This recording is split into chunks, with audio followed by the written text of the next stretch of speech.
ტროტუარზე დგომის გამო პროტესტის მონაწილეების მიმართ შესაძლოა სისხლის სამართლებრივი დევნა დაიწყოს. პროევროპული აქციის მონაწილეებს ექიმ ვაჟა გაფრინდაშვილს, კახა მიქაიას, გიორგი წულაიასა და ანა ბდეიანს ამ შემთხვევაში 1 წლამდე პატიმრობა ემუქრებათ. როგორც ვაჟა გაფრინდაშვილმა მედიასთან თქვა, 14 იანვარს თბილისის საქალაქო სასამართლოდან დაურეკეს და უთხრეს, რომ მოსამართლე თორნიკე კაპანაძე მის წინააღმდეგ ადმინისტრაციული საქმის წარმოება შეწყვიტა, რადგან საქმეში სისხლის სამართლის შესაძლო დანაშაულის ნიშნები დაინახა და შემდგომი რეაგირებისთვის შინაგან საქმეთა სამინისტროს მიმართა. გაფრინდაშვილი სამანქანო გზის გადაკეტვის საბაბით ადმინისტრაციულ სამართალდამღვრად უკვე არის ცნობილი. მანამდე ინფორმაცია გავრცელდა, რომ ტროტუარზე დგომის გამო გიორგი წულაიას და ანა ბდეიანის საქმეებით შეწყდა და შინაგან საქმეთა სამინისტროს შემდგომი რეაგირებისთვის გადაეცა. გუშინ ანა ბდეიანს ჩაბარდა სასამართლო დადგენილება, რომელთაც მას ეცნობა, რომ ეგრეთ წოდებული ტროტუარზე დგომის გამო თურმე მის წინააღმდეგ დაწყებული იყო ადმინისტრაციული საქმის წარმოება, ეს საქმის წარმოება მოსამართლემ შეწყვიტა და სისხლის სამართლებრივი ნიშნების არსებობის გამო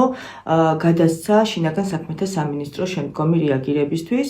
ეს არის რეჟიმის მხრიდან მორიგი აბსურდი და ადამიანებს ეს ემოქმედება იმისათვის, რომ შეწყვიტოს პროტესტი, რაც შეეხება სამართლებრივ ნაწილს, რა თქმა უნდა, არავითარი დანაშაულებრივი ნიშნები ამ შემთხვევაში თუნდაც იმ აბსურდული ცვლილების ფარგლებში არ არსებობს და რა თქმა უნდა, ეს დადგენილება იქნება გასაჩივრებული. გარდა ამისა, გეგმავთ, რომ მივმართოთ საკონსტიტუციო სასამართლოს უშუალოდ ანას სახელით. 10 დეკემბერს ქართული ოცნების პარლამენტმა დაჩქარებულად განიხილა და მესამე მოსმენით მიიღო რეპრესიული კანონპროექტი, რომლითაც ხალხის ან ტრანსპორტის სავალ ადგილას აქციის გამართვისთვის პოლიციის 5 დღით ადრე გავრთხილება სავალდებულო გახდა. ამ ცვლილებით, თუ კი აქცია გაიმართება ხალხის ან ტრანსპორტის სავალ ნაწილზე, ორგანიზატორი ვალდებულია შინაგან საქმეთა სამინისტროს საპატრულო დეპარტამენტს წერილობით მიმართოს. წესის დარღვევის პირველ შემთხვევაში 15 დღემდე ადმინისტრაციული პატიმრობაა გათვალისწინებული. იმავე წელს მეორე და ყველა მომდევნო შემთხვევაში კი 1 წლამდე პატიმრობა. ტროტუარზე პროტესტის გამო შინაგან საქმეთა სამინისტრო რომ ადმინისტრაციულ სამართალდარღვევათა ოქმი უკვე 10-ზე მეტ ადამიანს შეუდგინა. სასამართლოს ამ დრომდე სამართალდამღვრად არავინ გამოუცხადებია.